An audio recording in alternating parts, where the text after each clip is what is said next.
क्योंकि प्रसंग है, बृहदवीत नामक एक राजा थे, उनकी 2 रानियां, एक भी संतान नहीं। तो उनके राज्य में कुछ संत आते हैं, तो वो उनकी सेवा करने उनकी कुटिया ही जाते हैं। तो सिर्फ राजा गए हैं सेवा करते। जब संत जाने लगे तो संतों ने कहा क्या चाहिए वरदान में? वो कहे संतान की कृपा कर दीजिए आप, मुझे संतान नहीं है। उनको नहीं पता इसकी 2 रानियां हैं। उन्होंने एक फल दिया, कहा पत्नी को खिला देना। दोनों पत्नी ने आधे आधे फल खाए। तो बालक तो हुआ, पर मृत बालक, मरा हुआ बच्चा हुआ, और आधा आधा, यानी एक हिस्सा एक को हुआ और एक हिस्सा अब रात्रि में हुआ। तो राजा को लगा अगर प्रजा को खबर लग गई तो प्रजा तो डर जाएगी कि पता नहीं राजा ने कैसे काम किए होंगे, क्या कर्म किया, कैसा पाप मिला है। उसने रातों रात वो 2 हिस्से जंगल में फेंक दिए।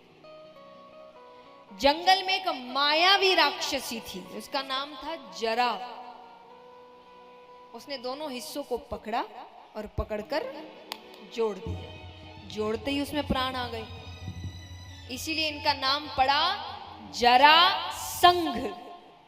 जरा नामक राक्षसी ने हिस्सों का संघ किया, तो जरा संघ, यानी बीच का हिस्सा कमजोर है, बाकी कहीं कुछ भी करो इसको कुछ नहीं होने वाला। अब दूसरे दिन का युद्ध शुरू हो गया। तो भगवान भीम का ध्यान अपनी ओर आकर्षित कर रहे हैं, भगवान को इशारे कर रहे हैं कुछ। भगवान को समझ आ गया ऐसे तो युद्ध कब तक चलता रहेगा। तो भीम भगवान की ओर देखते हैं। भगवान ने टहनी उठाई, उसको बीच से पकड़कर चीर दिया।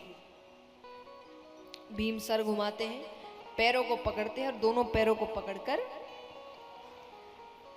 चीर कर छोड़ दिया और फिर जुड़ गए। भीम फिर भगवान की ओर देखे, भगवान ने टहनी उठाई, उसको पकड़कर चीरा और 2 विपरीत दिशाओं में फेंका, क्योंकि ये जब भी सामने आएंगे फिर जुड़ जाएंगे। तब भीम ने दोनों पैरों को पकड़कर चीरते हुए 2 विपरीत दिशाओं में फेंका। इस प्रकार जरासंध का वध होता है।